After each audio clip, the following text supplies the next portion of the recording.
Cuidar fisicamente, emocionalmente, tem que ter terapia, tem que ter acompanhamento de profissionais, mas também tem que ter espiritualidade, porque o perdão ele transcende o psíquico. Ele é muito mais do que isso. É você entender que, por exemplo, eu que sou cristão, você já pecou? Claro, todo Muitas mundo. vezes, eu também. Para eu que sou cristão, eu entendo o seguinte: se Jesus perdoa meus pecados, eu tenho que perdoar quem me feriu, porque é assim que está escrito.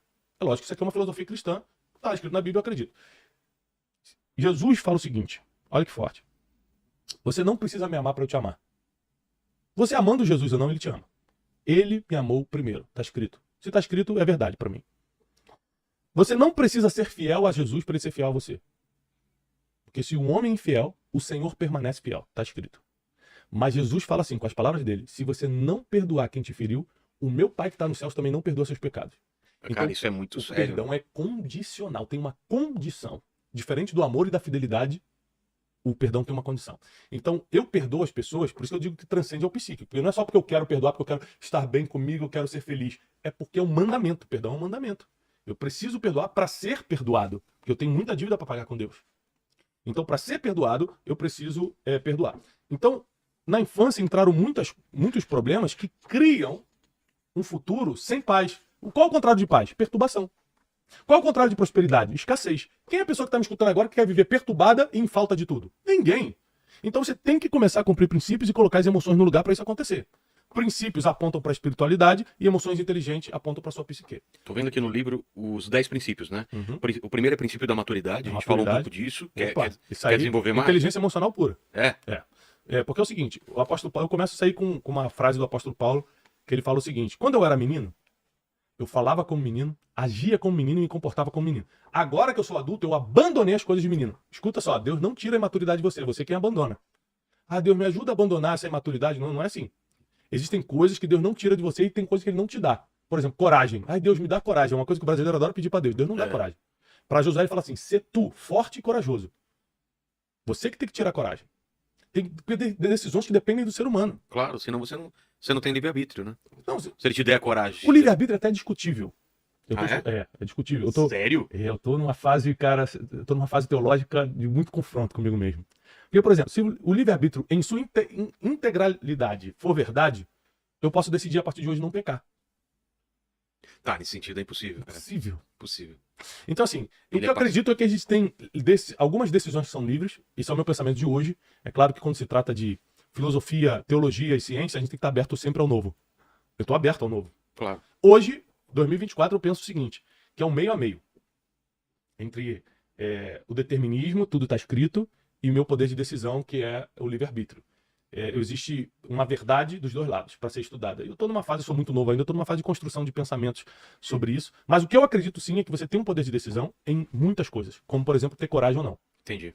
Porque isso está escrito, não sou eu que estou falando. Tá talvez esse exemplo de pecar pode ser um exemplo de uma coisa impossível de fazer, por muito exemplo. Extremista, né? Porque eu ia no banheiro ou não. Eu vou ficar uma semana no banheiro, não tem como. É impossível. Não tem a ver com livre-arbítrio, né? Tem a ver com uma coisa impossível. Quando a gente fala do livre-arbítrio... Mas eu tô falando isso porque o Wesley, que teve aqui, que é um neurocientista, ele também acha que o nosso livre-arbítrio é discutível também.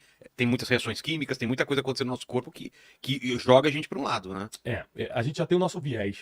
A gente já tem uma forma de pensar. Onde você nasce, como você é criado, como seus pais te educaram, a cultura que você está inserido. Hoje em dia, as coisas que você é bombardeado. Você fala, tô com fome. Será que você tá com fome porque você tá com fome?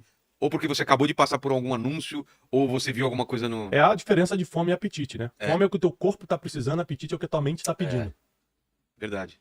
Então, tipo assim, se você tá com fome de um lanche, não é fome de verdade. É apetite. Uma coisa específica, né? É específico. Se botou um brócolis com alface pra comer, você não quis comer, então você não tá com fome. Você tá com falta de apetite. Você não tá com vontade de comer aquilo. Mas eu te interrompi, você ia falar alguma coisa sobre... Não, o que eu ia falar de maturidade é que o apóstolo Paulo ele diz que nós temos que tomar a decisão, e aí sim eu acredito nesse poder da escolha, de abandonar as coisas de menino.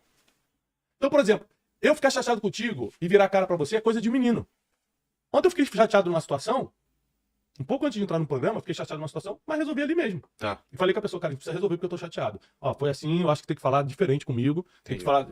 Resolve porque eu não sou mais menino, não vou ficar virando a cara pra você e fingir que agora o Vilela não existe. Eu vou resolver contigo. Agora, se você decidiu não ter mais nenhum tipo de contato comigo... Aí fala, não quero papo. Não quero. Eu vou te respeitar, mas eu fiz minha parte. Entendi. Minha parte foi, Vilela, não gostei do que você falou, o jeito que você falou e tudo. Ou seja, ter inteligência emocional, ter emoções inteligentes, cumprir princípios, não é ser santinho. e agir sempre certinho, segundo uma cartilha espiritual ou psíquica que você tem, não. É você ter capacidade, inclusive, de se arrepender quando errar. Isso é ter emoções no lugar, e isso é ser uma pessoa espiritualizada. Vilela, inclusive, me desculpe, que da mesma forma que eu tô pedindo pra você falar diferente comigo, eu falei alto contigo e eu errei. Então você me perdoa aí, irmão. Então, quando eu consigo também pedir perdão, porque a gente adora cobrar o perdão dos outros. Mas quando difícil, eu consigo né, pedir perdão, aí, irmão, eu tô mostrando que eu tô amadurecendo. Quando eu consigo me colocar no lugar das pessoas... E quando é verdadeiro, né? É, o Porque Vilela... tem muita gente que pede perdão, mas não é verdadeiro Não também. é só pra politicamente estar bem. Exatamente. Mas aí tem a ver com a sua decisão interior. Você, por dentro, nunca vai estar bem se não for verdadeiro. Então, amadurecer é um princípio milenar, porque muitas pessoas tomam decisões imaturas, apressadas, fora de tempo, porque foram infantis nas suas escolhas. Então, o princípio da maturidade é milenar, te faz viver melhor, te faz prosperar financeiramente. Ah, é? Opa! Olha só, porque a gente fala assim, o rico não gosta de dar dinheiro. Mas não é isso, é porque ele já amadureceu financeiramente. Ele sabe que se ele te emprestar esse dinheiro, você não vai pagar. Quantas pessoas aqui emprestaram dinheiro, estão até hoje tentando reaver, aí perdeu a amizade do primo, perdeu a amizade do amigo, perdeu tudo e não conseguiu o dinheiro de volta. Só se desgastou. Fala, o que eu fiz? O rico já aprendeu isso. Então não é que ele... tem mesquinho também? Tem. Mas eu não tô falando do mesquinho, eu tô falando do cara que não emprestou porque ele já é maduro o suficiente para saber, senão o cara não vai pagar. É melhor perder a amizade dele agora do que perder a amizade depois e o dinheiro ainda. Porque ele já tem experiência naquela área financeira. Por isso ele tá com dinheiro. Entendi. É provavelmente que por isso ele tenha prosperado. Então, ser maduro exige emoções inteligentes e exige cumprimento de princípios. E um dos princípios que o apóstolo Paulo nos ensina é que você tem que abandonar as coisas de menino. Então, tudo que é infantil, emocionalmente falando, não falo mais contigo. E, a não ser que seja uma proteção, por exemplo. Tem gente no meu Instagram que tá bloqueada. Ah, sim, eu também bloqueio. Por quê? Não é uma pessoa que eu tive uma discussão. É uma pessoa que eu nem conheço. Não é você que eu conheço, que a gente pode resolver aqui. E entra lá falando uma besteira que eu nunca vi, da onde tirou. Vai perder tempo, né? Nem eu que vejo, a minha equipe que vê já separa essa pessoa. Essa pessoa não Nem pode... a foto dele, às vezes, né? Um perfil. Não, a maioria. A maioria não tem coragem de mostrar quem é de verdade. Mas você tá falando muita coisa pra homem, né? E a maturidade pra mulher? A mulher... Além das coisas que... A mulher tem uma vantagem, cara. Ela amadurece mais cedo? Ela tem uma maturidade natural. Eu tenho 4 filhos, 2 meninos e 2 meninas. Não tem nem como comparar minhas meninas em termos de maturidade. É incrível, né? Como mulher que amadurece muito mais rápido. O instinto de proteção que ela tem, Cuidado. de responsabilidade, de cuidado. A mulher, ela consegue demonstrar. Hoje, se os casamentos sobrevivem, se as famílias estão de pé ainda, é por causa muito mais das mulheres. As mulheres têm a capacidade de ressignificar coisas, de deixar pra lá, de dar mais uma chance. Vamos começar. Os homens não têm isso, não. A mulher consegue passar por cima de problema muito mais fácil. Muito, de deixar pra lá. É da natureza. A sabedoria. Provérbios 31 diz que a mulher sábia, né? Acordava cedo, dava ordem aos empregados, ou seja, não está falando nem de uma dona de casa, está falando de uma mulher empreendedora em Provérbios 31. E que a sabedoria estava com ela. Então, eu acredito muito que Deus deu um sexto sentido, por assim dizer, né? Para a mulher, que é essa capacidade de percepção. Você pode ver que a maioria... Você é casado, né? Sim. A maioria das vezes que a nossa mulher fala assim, não faz. Se você fizer, vai dar errado, cara. Coisa de mãe também, né? É coisa de mulher. É coisa de mulher. A mulher fala assim, olha, Thiago, não gostei desse cara. Que isso, você nem conhece, tá julgando. Thiago, não sei porquê, não bati com ele. É o cara que vai te esfaquear pelas costas depois. A mulher fala, te falei, pô. Te avisei 6 meses atrás que eu não gostava dele. Então a gente tem que aprender a escutar as mulheres da nossa vida. Mães, esposas, né? A gente tem que aprender a escutar as mulheres da nossa vida. Eu sempre falo isso. Você que está começando um negócio agora, na sua equipe principal de gestão, coloque pelo menos uma mulher. Por causa da capacidade sensitiva que a mulher tem. Verdade. De perceber coisas. Até no próprio arrumação, quando tem mulher, vai falar, gente, isso aqui tá sujo. O homem nunca vai perceber que isso aqui tá... Caramba, aqui, ó, tá fora do lugar. Entendeu? A mulher já percebe, já coloca tudo no lugar. Então, a mulher tem essa capacidade madura de pensar, sensitiva, ela pensa diferente, ela sente diferente. E eu acredito também que a mulher tem uma habilidade espiritual diferente do homem, de percepção. Um acesso mais fácil ao mundo espiritual? Eu acredito. Não acesso mais fácil, mas uma sensibilidade diferente. Tá. Você vê que muitas orações foram atendidas no Antigo e no Novo Testamento, foram feitas por mulheres. Ana, mãe do profeta Samuel, ela orava de uma forma que o profeta ali, quando estava vendo ela, achava que ela estava bêbada. 9 horas da manhã, 10 horas da manhã, achava que ela estava bêbada pela forma que ela estava gesticulando os lábios. Ela falou, não, é que eu sou uma mulher aflita de espírito. Eu quero ter filho e não posso.